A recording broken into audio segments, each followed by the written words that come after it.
Hello. Hello. Welcome back to another episode of Diagnosing a Killer. My name is Kenna. I'm Coel. Kenna. I lost my breath when I said that. It's me, Kenna. It's just me. What was it? Kenna Crystal Meth. Kenna Crystal Meth. Kenna Crystal Meth in the house. Yeah.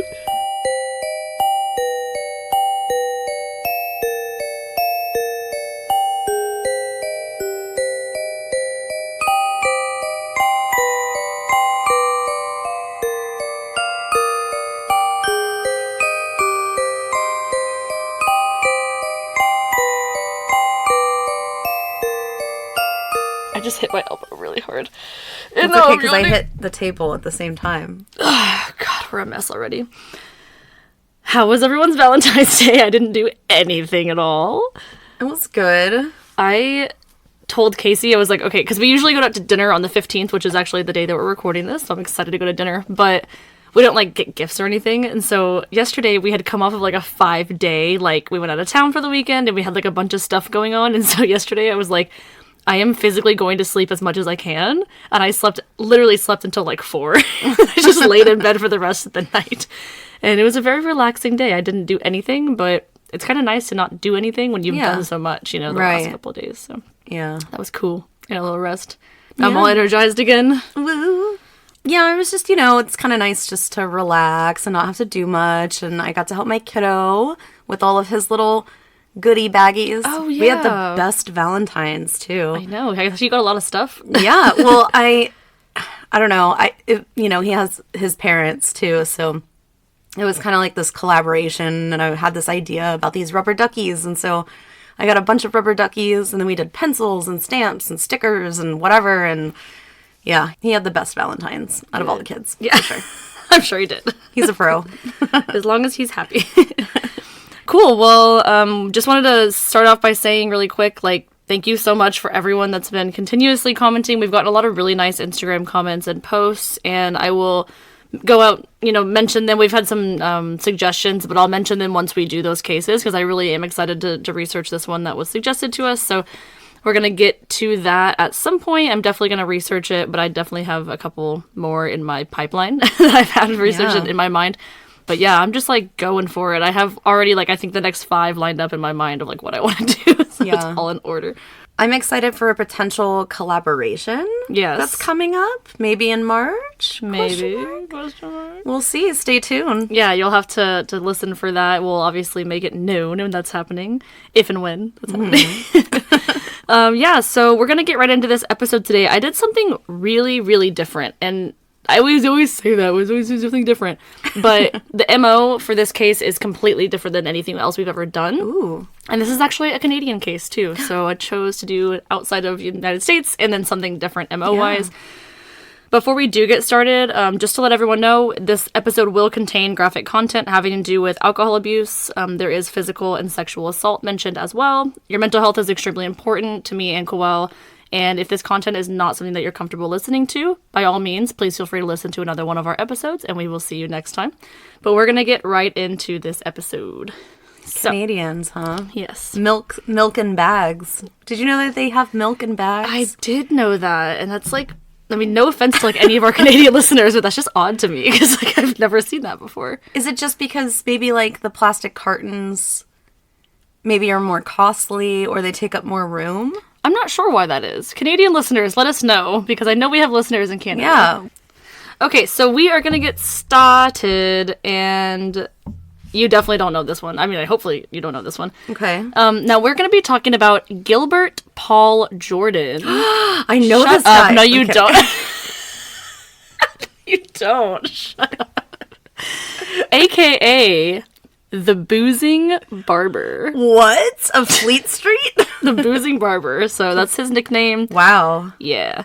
So sorry, that was really oh my god. I know you don't listen know to that later. Now, Gilbert Paul Elsey was born on December 12th, 1931 in Vancouver, British Columbia, Canada, to Jack and Winifred Elsey. Winifred. Oh, like Hocus Pocus. I guess. I've never seen that movie. Oh. I'm going to get so much hate for that.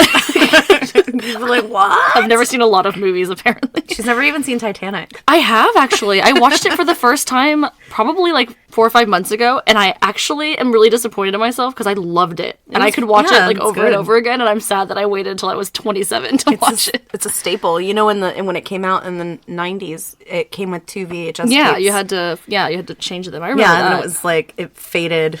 And then I think it was right around the time that they were having sex in the car.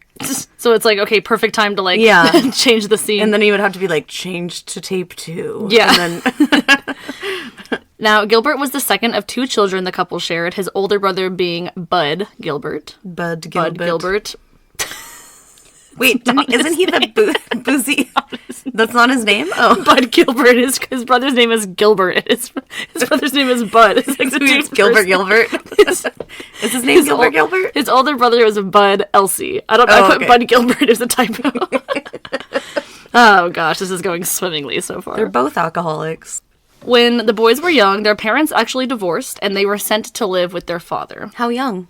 It actually didn't say, but pretty young, like 4. before 10. I see. Yeah. So it is known that the divorce was pretty amicable on both sides. So they did live with their father full time, but they did split time with both their parents. They saw their mom pretty often. So Gilbert actually had a seemingly easygoing childhood, you know, with the comparison to other people we've talked about. Yeah, especially with split parents. Yeah, with no reports of trauma or abuse growing up. Again, not to say that didn't happen, but there's just no reports of it. He maintained a great relationship with his mother while living with his father and had a seemingly normal home life as well on both sides. Despite all of the quote-unquote average things he was raised with, Gilbert was an abnormal child. This is a quote. He was very strange and often misunderstood. The only thing that I can maybe think of is that his older brother got more like attention than he did, maybe because he was well, I don't know. It wasn't really clear why he was kind of like, you know how it's like 2 kids raised in the same household. What's the difference in the way that they're, you know, feeling growing up? Amy Bishop, yeah. Yeah, exactly. But he kind of just shut down. Like, he wasn't really a very outgoing child, you know, kind of was in the background. Throughout his childhood, he, again, kept to himself, and it kind of seems like a lot of his internal thought was really doing a lot of damage in his own mind, but he wasn't outwardly expressing it. So he was just kind of like holding everything in? Yeah. He was, however, very interested in cutting hair, becoming a barber, and actually taught himself to do so in his free time. Oh. At, like, the age of 13. Yeah. He began cutting hair. Cameron used to cut my hair when the first time she cut my hair was when she was like 12. Yeah, I remember. And it looked really good. Yeah. And I was like 16, and she knew how to do all the emo cuts. You're like, let's go. Well, also in his free time, again, at the young age of 13, Gilbert began to deal with his internal thoughts and feelings by consuming alcohol very heavily. At what age? 13. Oh my gosh. And by the age of 16, he actually referred to himself as a full-blown alcoholic. Allegedly, during this time, he was drinking 3 bottles of vodka a day.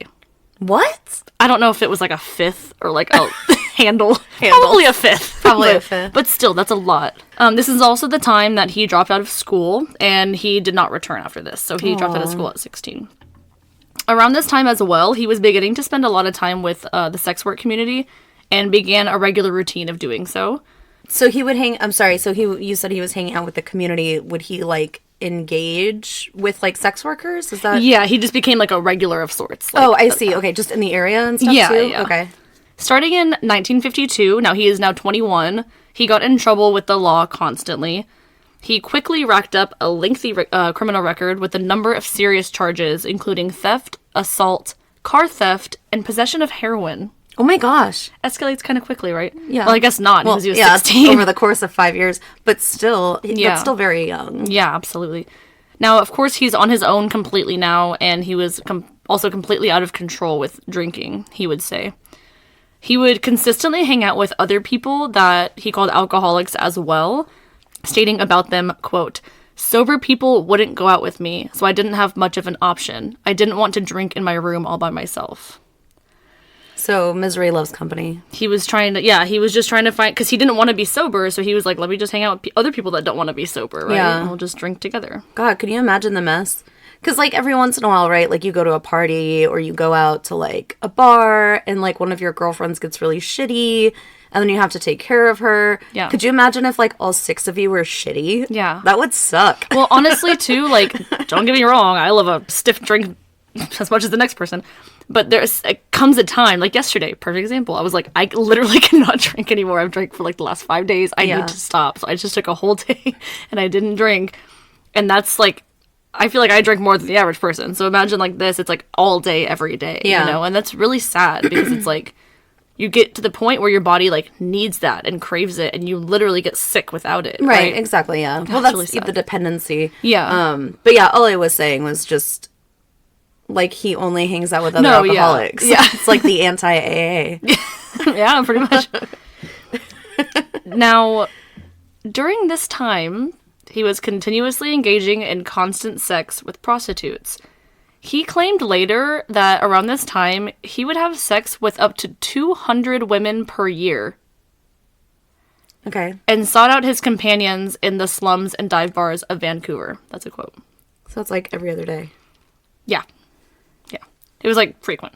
He did this for many years, of course, racking up those charges for various crimes. I thought you were And going to say racking up those numbers. But I mean, also. And in 1961, he actually had a interesting run-in with police. This is kind of like fuzzy, but I'll explain it the best I can. Police found a 5-year-old girl in his vehicle.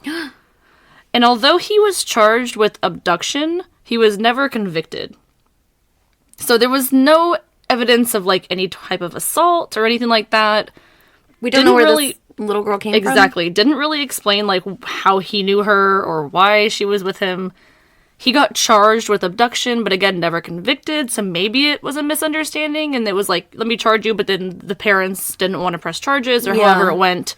That's really all it said about that. I wonder if they weren't acquainted or maybe it was one of his friends' children. Right. And or one of the workers. Cops, yeah. Yeah. So, I don't know. One of the workers' daughters, and then the girl went missing, and then maybe she reported it, didn't realize that it was with somebody her daughter was with somebody she knew. Yeah, so it was a little strange. That case ended in a stay of proceedings in May of 1961. Now, 61. Oh my gosh. Okay, so he's like 30 at this point. Now, shortly after Christmas Day, so that was like earlier in the year that happened, I guess he had been having a very hard time. And a very inebriated Gilbert tried to jump off of the Lionsgate Bridge. Oh my gosh. This is his words. Traffic was actually stopped until he gave up the attempt and was eventually talked down. He, like, was going to and then got talked down. But, like, caused a scene? Yeah. Wow. Yeah. That's gotta be really powerful for someone, you know? Honestly, like, to feel like you don't have worth and for all these people to stop and help you. Yeah. That's got to be like a really impactful moment, honestly. Because it's like, okay, all these strangers are like caring about my safety, my well-being, you know? This is going to get kind of like, what the fuck? So just bear with me. Okay. Now, soon afterward, he was arrested yet again and found in contempt of court in North Vancouver for saluting Nazi style in the courtroom. Oh, no. Like, why? Like, what are you doing? You know that's illegal to do in Germany? I don't fucking doubt it. Yeah, Like, it's illegal in Germany. You can't do it. That's what like, I've heard. I don't know. Somebody Google it. they're like, how do you plead? He's like, it's not funny at all. It's not funny at all. Yes, and Gilbert in the front. Yeah. Oh, you're not raising Sir, your you hand. have a question? So he was not given any time for this charge or anything, was yet again back on the streets. Now in 1963, so the next year, Gilbert lured 2 women into his car with an invitation to drink. That's like his thing, right? Yeah. Now while inside the vehicle, he assaulted the 2 women sexually, who then went to police, and subsequently Gilbert was charged with rape and theft. Okay. Not sure if he stole something. I mean, he obviously stole something from them. Now, for some reason, he was convicted on the theft charge, but acquitted of the rape charge. Is it because they were sex workers? I'm sure. It didn't have really any other information besides that. That's disgusting. Yeah. So it's like already lengthy criminal... Just let him get away with it. Just let him keep doing whatever he's doing. So, yeah, it's almost like, why... Like, it's like they're not really caring about the community enough to, like, prosecute him for doing anything, you know? That's why I asked if they were sex workers, because, you know. Yeah. I mean, that's the same shit with, like, kind of Eileen Wuornos, honestly. Like, I feel like she got away with a lot for a long time because of her job. But not only that, I think that a lot of the crimes that she committed weren't, like I said, just weren't paid attention to. Yeah. And they tried to make those men seem like not shitheads, honestly. Yeah. Yeah. They were like, oh no, they're loving men and husbands and fathers and all this shit. Sorry, I derailed. Yeah, no, it's okay. Now, during one of his many incarcerations, because of course during this time he has been convicted of certain things, Gilbert got back into his interest of cutting hair and learned how to become a barber while in prison. Oh. When he was released, he decided to open up his own barber shop he named the Slow Can Barber Shop in Vancouver's downtown east side. He also somehow inherited a small amount of money at this point, maybe one of his parents had passed, and invested in the stock market, which actually quickly gained him a lot of profit. Now with this money, he was able to maintain the barber shop, afford all of the booze he wanted, and also get a really good lawyer. Oh, great. You're gonna need it. Yeah. Now, unfortunately, all of these things that he was able to afford are just what he needed to escalate his crimes from what he was doing to murder. Now, in 1965, a switchboard operator named Ivy Rose Doreen Oswald accompanied Gilbert on one of his drinking binges. That's a mouthful. I know. The next day, April 28th, 1965, Ivy Rose's nude body was found in a Vancouver hotel room with a blood alcohol level of 0.51. What? Now, if y'all don't know, if y'all just don't know, y'all just don't know, the legal limit in America is 0.08. So that is very, very high. Oh, I have it right here. Just to put this into perspective, the legal driving limit is 0.08. Chugging 12 beers in a row results in a blood alcohol level of about 0.3, which is the point where a person usually blacks out. And death by alcohol poisoning occurs at around 0.4%. So she was 0.5? Oh my god. So to die of alcohol poisoning, a person has to drink a lot of alcohol very, very fast, right? Of course. So at 0.51, Ivy Rose's blood alcohol level was 6 times higher than the legal limit and almost double what experts call, quote, the danger zone. So, like, completely irreversible. Yeah, that's alcohol poisoning. Yeah, it's scary. Now, after her body was found, her death was ruled accidental, and the case was closed almost immediately. Accidental from alcohol poisoning, I'm assuming? Accidental overdose, think? yeah, of alcohol. Okay. However, it would come out 22 years later that her death was absolutely not accidental, and she would now become known as the victim of a homicide. A few days after Ivy Rose's murder, Gilbert Paul L.C. changed his name to Gilbert Paul Jordan. Oh, yeah, nobody's gonna catch me now. The application was approved, and he carried on with his life as if nothing had happened.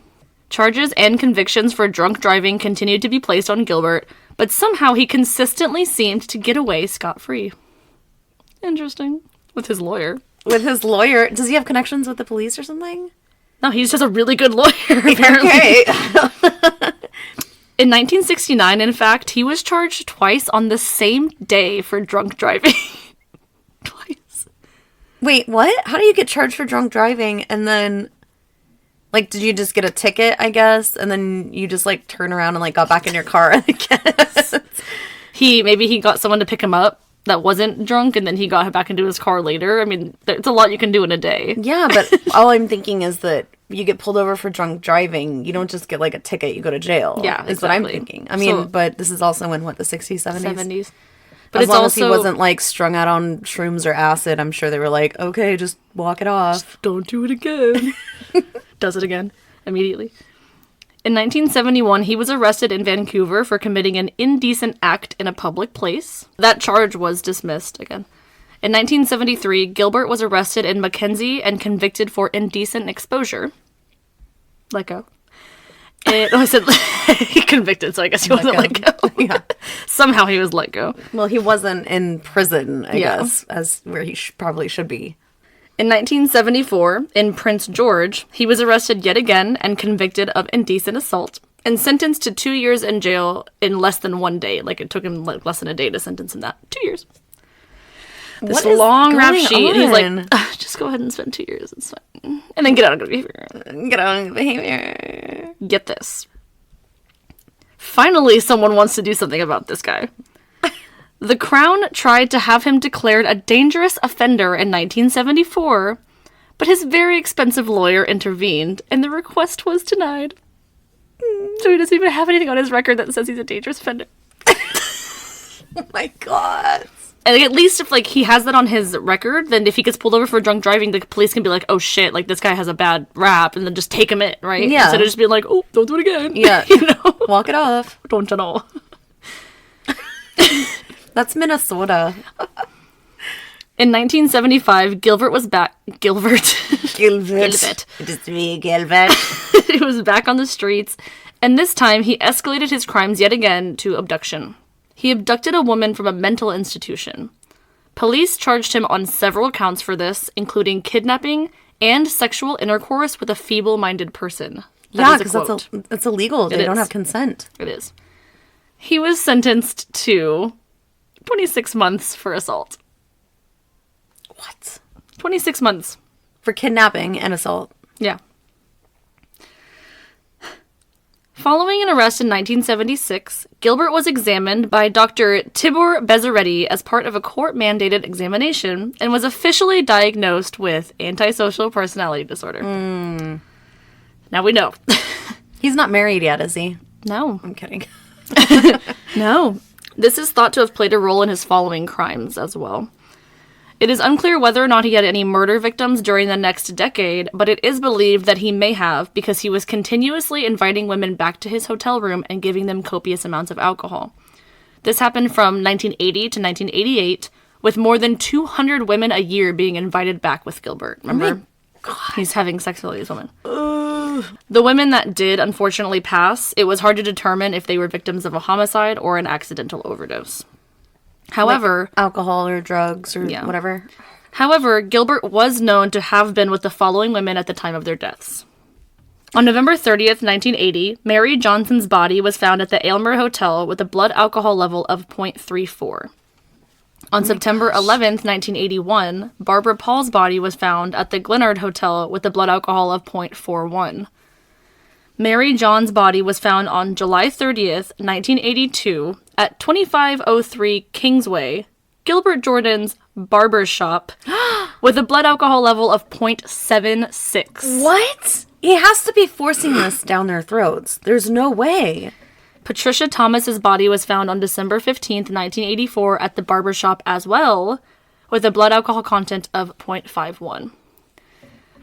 On June 28th, 1985, Patricia Andrews' body was found at Gilbert's barbershop with a blood alcohol level of 0.79.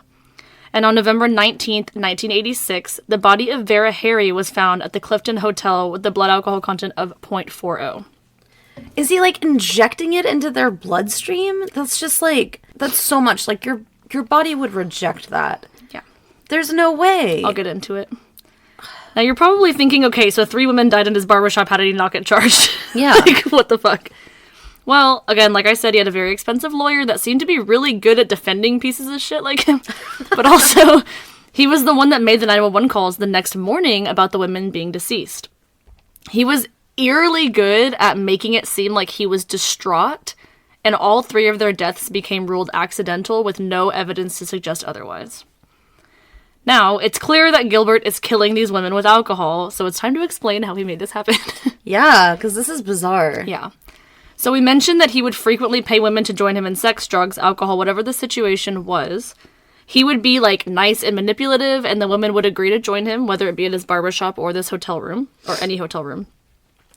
Gilbert and the women would hang out and both get very intoxicated, often to the point that the women would become extremely inebriated, where their inhibitions would be lowered, and sometimes they would even pass out, right? That's something that you can do on your own. Yeah. Once Gilbert found himself in a position of power, so to speak, he would force more alcohol down their throats, forcing so much into their systems that they would unfortunately die in their sleep due to alcohol poisoning.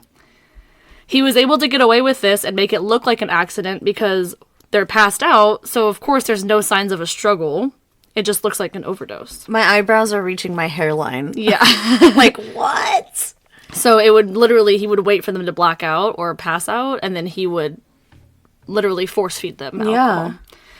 Now, the last victim that was thought to be foul play was Vera Harry in November of 1986. And almost a year later, on October 12th, 1987, Vanessa Lee Buckner was found nude on the floor of the Niagara Hotel after a night of drinking with Gilbert. He was noted as leaving the hotel multiple times throughout the night to purchase more alcohol. There is some debate regarding the victim, so I'll just say what both sources said. Some sources mentioned that she was not a heavy drinker, nor was she a sex worker, which is the usual type of person he would target. Mm-hmm. However, official court records indicated Vanessa's death as the result of Gilbert, quote, supplying a lethal amount of liquor to a female alcoholic who died as a result. So they were saying that she was an alcoholic. Oh, she's already an alcoholic, so whatever. Shortly before her death, it is known that Vanessa had actually lost custody of her newborn, who had been born with a drug dependency. Aww. So she was noted as being, quote, an alcoholic and a taker of various kinds of drugs. So, again, two different sources. We're not sure. All we know for sure is that she was a victim of Gilbert. At 6 a.m. on October 12th, Gilbert left the hotel for the last time, and at 7:40 a.m., police received an anonymous phone call leading them to the body. So he called almost 2 hours after he left. Make sure he was far enough away. Yeah. Vanessa had a blood alcohol content of 0.91, more than twice the amount needed to kill somebody. That's so much alcohol to the point to where even if she would survive, she would likely have brain damage. Oh, no, yeah, absolutely. That's so much. That's awful. Gilbert's fingerprints were found at the scene and linked to Vanessa's death. And less than a month after this, another woman by the name of Edna Shade was found dead in another hotel room, in which police found Gilbert's fingerprints as well. So they then decided to track him down. Oh, okay, now we need to look for this guy. Yeah. Not like he's been a menace to society his entire life. And he's had 3 women die in his barbershop under the same circumstances. Yeah. Thank you. The boozy barber. God, no, it's awful. Shopping for your pet has never been easier. From crates and carriers to collars and leashes, Dog.com is your one-stop shop for all of your dog's supply needs. Dog.com not only offers a varied assortment of products and accessories for your pet, but they also sponsor a donations program to help pets in need. With Dog.com, you will easily find everything you need for your furry best friend.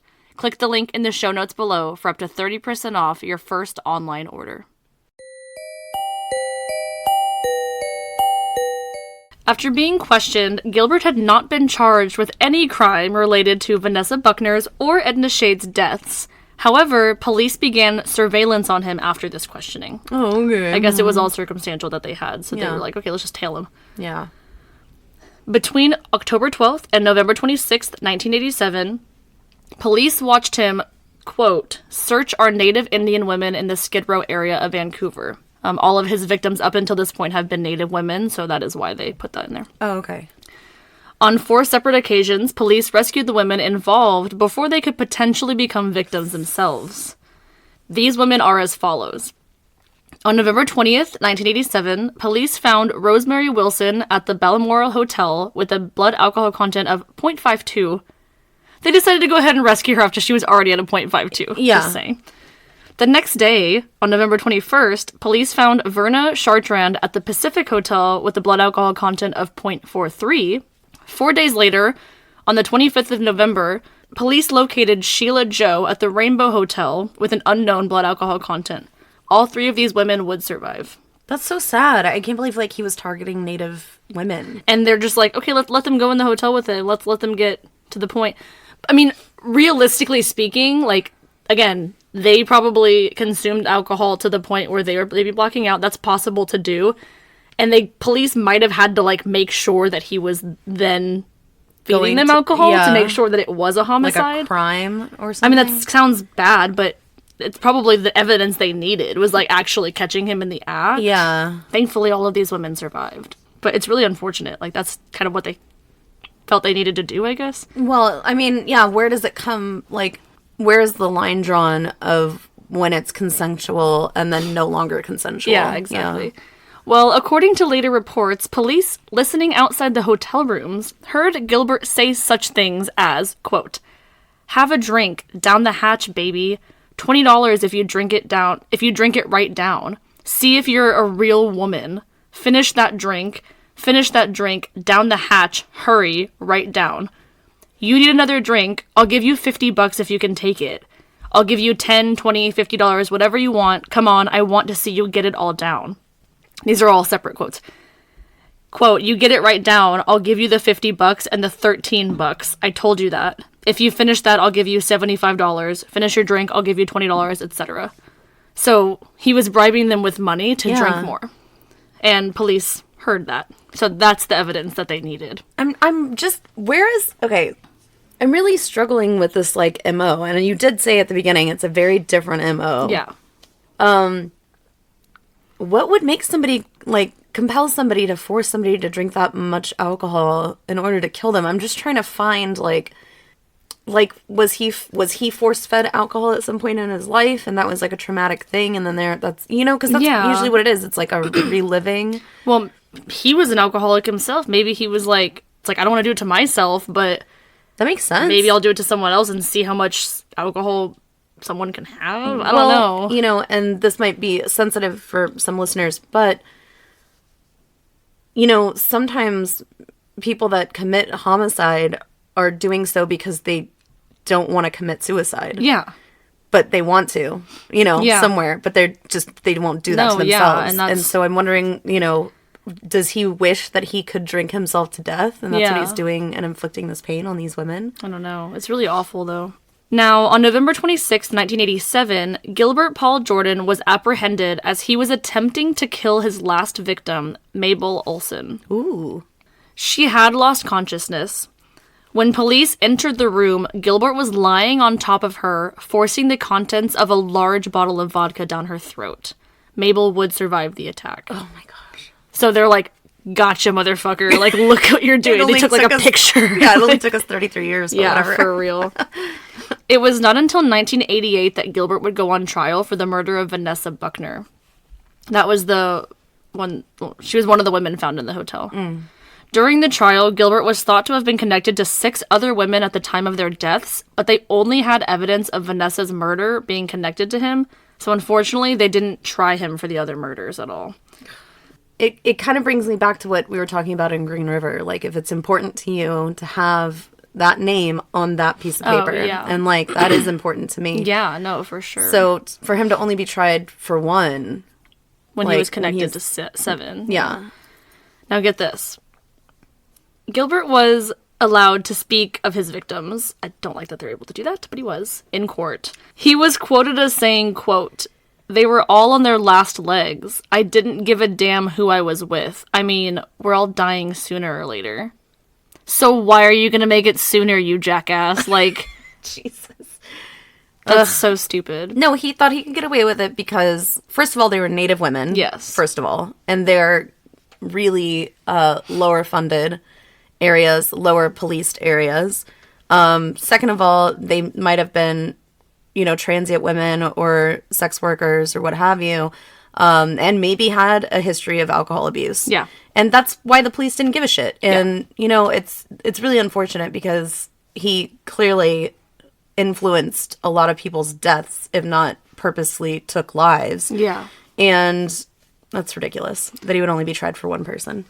Justice Bach found Gilbert Paul Jordan guilty of manslaughter in the death of Vanessa Buckner.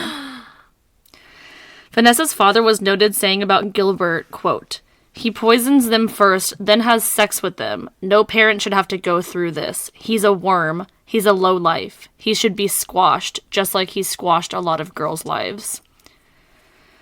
I can't believe that. Oh, don't worry, it gets worse. He was sentenced to 15 years in prison.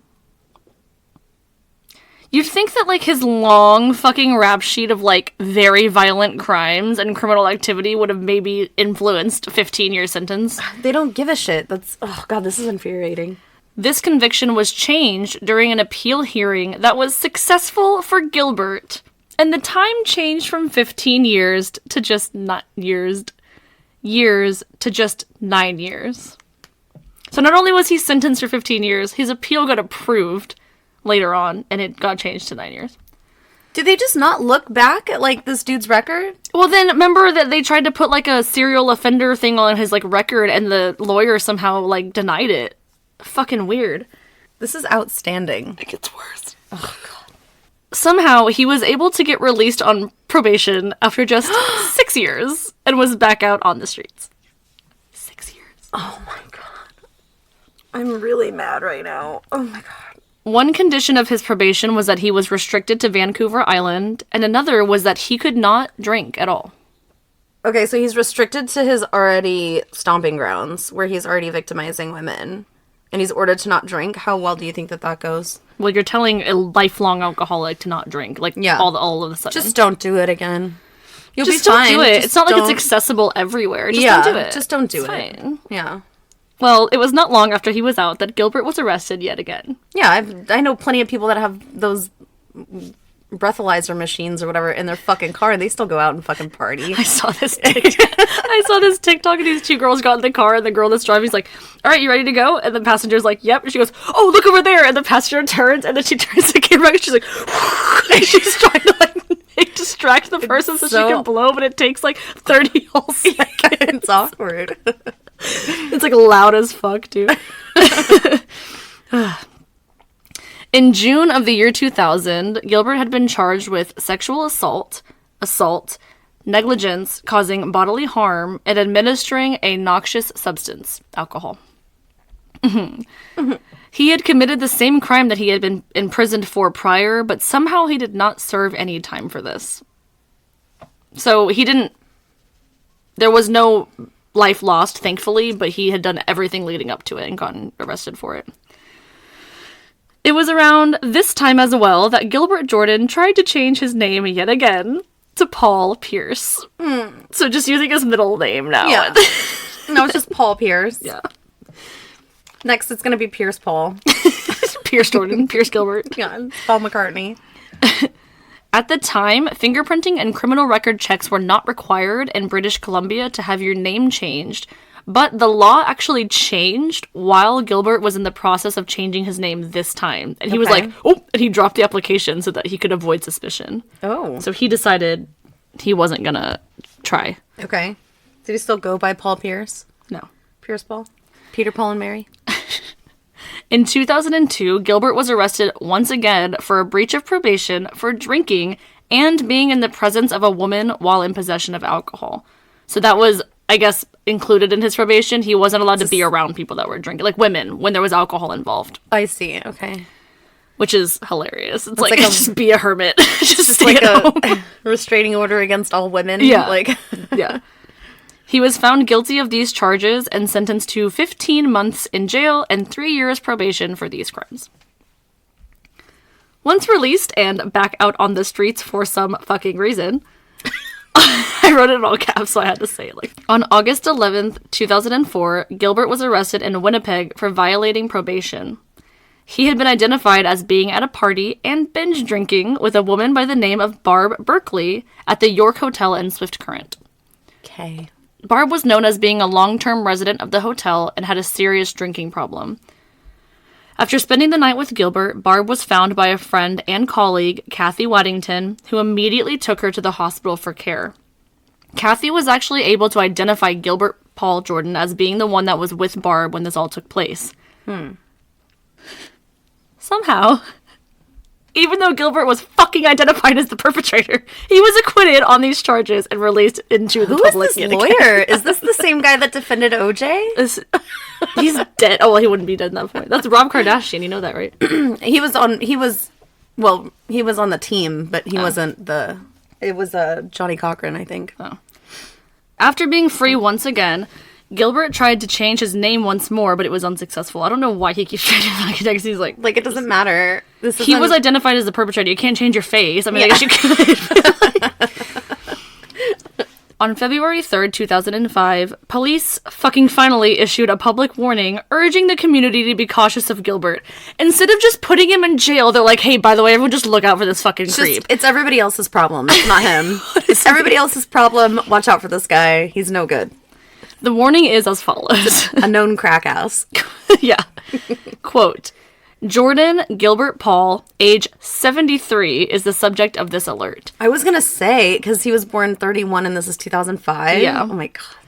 Quote, Jordan is 175 centimeters or 5'9" tall and weighs 75 kilograms or 174 pounds, which is fucking skinny for 5'9". Yeah, for 5'9". That's less than I weigh. That's what I was like. That must be another thing, given his build. Maybe that's why he liked to lower their inhibition so that he could take advantage of them. Yeah. Because he could probably be pushed over, especially if he was wasted. Yeah, and old. Quote, he is partially bald with gray hair and a gray goatee. He has blue eyes and wears glasses. Jordan is currently in the Victoria area but has no fixed address. Jordan has a significant criminal record including manslaughter and indecent assault of a female. He uses alcohol to lure his victims. Jordan's target group is adult females. Jordan is subject to court-ordered conditions including abstain absolutely from the consumption of alcohol, nor to be in the company of any female person or persons in any place where alcohol is being either consumed or possessed by that person or persons. If you observe the subject in violation of any of the above conditions, please call the Saanich Police Department at 475-4321, 911, or your local police agency. If you have any questions concerning the public notification process, please contact the British Columbia Corrections Branch at 250-387-6366. That's the whole thing. How about put him in a mandatory rehab? Yeah. Where he can, actually be monitored by people. Yeah. Instead of just letting him walk around. Yeah. What did it say that he had a record of what? I know it said SA, but what was the other one? Oh, manslaughter. Manslaughter. Yeah. Just Assault. manslaughter. Yeah. Just manslaughter. After spending another year in and out of jail for parole violations. Mm-hmm. The boozing barber died on July 7th, 2006 in Victoria, British Columbia at the age of 74 from seemingly natural causes, A.K.A. cirrhosis of the fucking liver. Probably. Gilbert Paul Jordan was the first person convicted in Canada to use alcohol as a murder weapon. Gilbert became the subject of the 1997 Canadian TV program Exhibit A, Secrets of Forensic Science, in an episode called Dead Drunk, which is kind of fucked up. Dead drunk. Yeah. The program describes the forensic work used to convict him in 1988, and he was also the subject of a number of different works, such as movies and plays. I didn't put them in here. But he wasn't convicted of murder. Yeah. He was convicted of manslaughter. Mm-hmm. So now they're trying to say, now that he's dead, now he's a murderer? Yeah, exactly. Yeah. Even though he's never been convicted. Yeah. So I also just wanted to pepper in here at the very end. That was clearly an episode of a lot about alcohol abuse and of course all types of abuse. Now, if you are somebody that you know is struggling with alcohol or drug addiction, you can call the National Drug and Alcohol Treatment Hotline at 1-800-662-4357. That is a 24-hour hotline. StrongHearts Native Helpline is also a helpline that is a 24-hour, 7-day-in-a-week, safe, confidential, and anonymous domestic and sexual violence helpline for Native Americans and Alaskan Natives, offering culturally appropriate support and advocacy. If you or someone you know needs to reach out, the phone number is 1-844-762-8483 or 1-844-7-NATIVE. Okay, nice. That was, that's definitely a really odd one because, it's very, I think that he is responsible for the murder of at least 7 people, if not more. Obviously, the Crown thought differently and they just charged him with manslaughter of one person. And it's hard because it's you're like what you said earlier. It's what is the line between consensual consumption of a drug or alcohol and non-consensual, especially if these are adults, and they're able to, purchase things like that on their own and they agree to go spend some time with him and stuff like that. Mm-hmm. So it's really unfortunate because it's it makes it almost even worse in my opinion because these women clearly trusted him enough to spend time with him and get intoxicated with him. Mm-hmm. Whether or not he was paying for their company or their time, still, it's just really shitty that people are targeted like that in those scenarios. Well, I think about parties you've been to or whatever is I bet you $10 you can't chug that beer, you know, and how it could seem like you're having a good time or whatever. Or you're in control of it. Yeah, or you're in control and then not even know that the person you're spending time with is a predator. Yeah, exactly. And that's really scary. The only, sliver of any good that I can think of is, hopefully these women didn't experience much discomfort or pain because they were so intoxicated that they were, not coherent, and that's unfortunate that he took advantage of that, but that's the only thing. I mean, it's terrible either way. Yeah. That's just something that comes to mind. But antisocial personality disorder, I think, is a little... I wasn't expecting that from him. Yeah. Considering, obviously antisocial personality disorder is not as cut and dry as it sounds. Like, it's not like they don't talk to anybody, but it's strange that he was able to form these connections with people. Yeah. But again, who knows if it was only ones that he was paying for their time or company. Right. So, well, it's also a comorbidity for the alcohol abuse. Oh, of course, yeah. And so, that's probably top tier right there. And then with that came a personality disorder, being able to dissociate from a person and a human and somebody that has a life. It's very true. And also, because they were doing, I don't want to say they were doing all the right things, like law enforcement, but they did do a due diligence by saying, okay, this is a mandatory psychological evaluation. That's so great. Continue to do that. But then, once you diagnose somebody with something like this, especially like this, fucking treat it. Help him get help. Don't just be like, oh, now you have this diagnosis. Here's your piece of paper that says you have a disease or a disorder. Figure it out. Yeah, exactly. And they just let him back out on the streets. Again, we always say this, not everybody with a mental disorder is going to be a bad person or criminal or whatever, but if this is known, especially by professionals, there should be steps in place to help this person get help. Clearly, he needs help with the alcoholism and the drug abuse and stuff like that. He's not going to, in this specific situation, he's not going to take it upon himself to treat his mental illness if he's, also struggling with these other things. It is really unfortunate that, some people that suffer from these personality disorders can't treat the personality disorder if they're not sober. Oh, yeah, of course not. And, it's not like you go seek help for a personality disorder and you're just not seeing those results and, all this stuff. It's, and I've experienced it with one or two people that I know that they have this personality disorder or seemingly have a personality disorder, and they might seek things like therapy, or they might seek to better themselves, either through meditation or whatever, but they're still continuing to abuse alcohol and drugs. And so it seems like a fruitless endeavor because you're definitely not sobering up your mind and getting your mind on an even balance in order just to treat that underlining or comorbidity personality disorder. I also, I know we've said this in other episodes, but if this is the first episode that you're listening, we're not by any means saying that personality disorders as a blanket statement are bad. I actually have a personality disorder. It's not this one, but I have been diagnosed with obsessive compulsive personality disorder. And I will say, personally, drinking makes it worse, And so it's definitely not something that's going to help. The alcohol abuse is not going to help any type of mental disorder, right? Especially personality disorders. But I definitely don't want it to seem like this is okay, everyone that has this is going to be, in a bad shape. And so, if anything, it hinders progress. Yeah. And, potential progress that you could be making and suppressing that progress, too. Yeah. So, exactly. If you are interested in learning more about personality disorders, we do have an episode in our mental breakdown segment on narcissistic personality disorder. And I know that in the beginning, when we started the mental breakdowns, we do pepper in and talk about personality disorders kind of here and there in other episodes. So feel free to listen to those if you want to learn more about those specifically. And of course, if you want to hear one just on antisocial personality disorder, we're happy to tackle that as well. For sure. Just go ahead and let us know. Kristen Gilbert is also a really great example of a personality disorder. Yeah, definitely. And, Scott Peterson, but that's narcissistic. Yeah, definitely. So I do just want to shout out, we got a really sweet Instagram message. I'm not going to put this person's name in here because I'm not sure if they are okay with that, but I did just want to read it because it was very nice. It says, "Hey besties, I'm absolutely obsessed with your podcast and amount of time and effort you put into every case. I haven't found a true crime podcast that really talks about the mental illnesses and the detail that you guys do, and it's incredibly fascinating. I just wanted to say that I love you guys and all the hard work you put into this every week." Also, they gave a case suggestion, which is what I was mentioning in the beginning, so I'm definitely going to tackle that. And they go, if you don't take case suggestions via Instagram DMs, that's fine. I'll email you, but just let me know.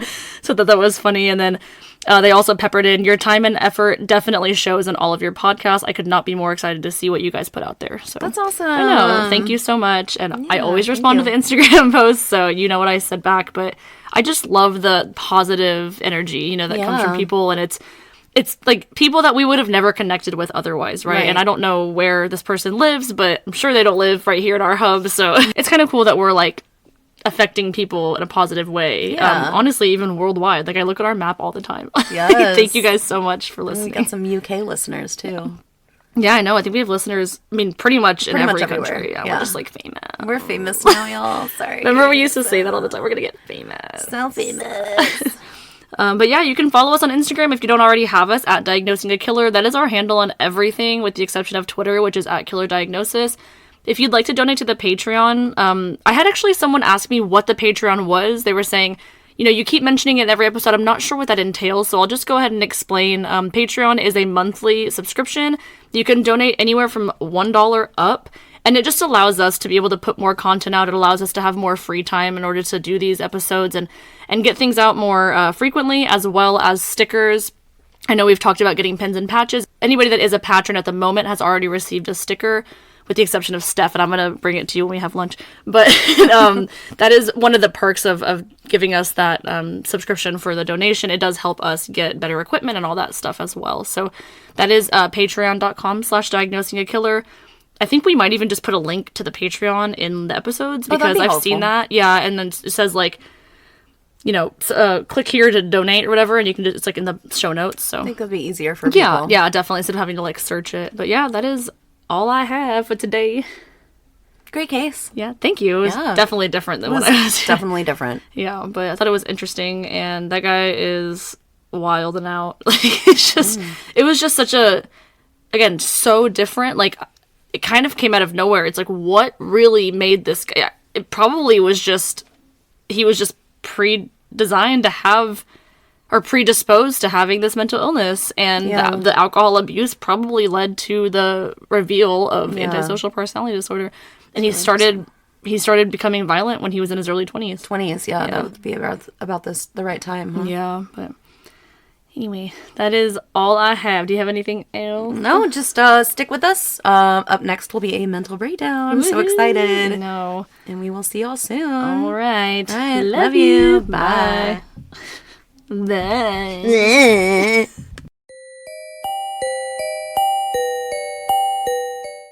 You don't need real ink to make an impact. Let the power of temporary tattoos tell your story. Temporary Tattoos specializes in a wide range of temporary body art, including custom tattoos, with the option to add unique effects like metallic, glitter, glow-in-the-dark, and so much more. Temporary tattoos are easy to apply and last up to 5 days. When you're ready for your new look, simply remove your fake tattoo using their lemon-scented removing wipes, rinse, and repeat. Temporary Tattoo, experiment with a new look without the commitment. Use the link in the show notes below for 10% off stock tattoos and bring your new look to life.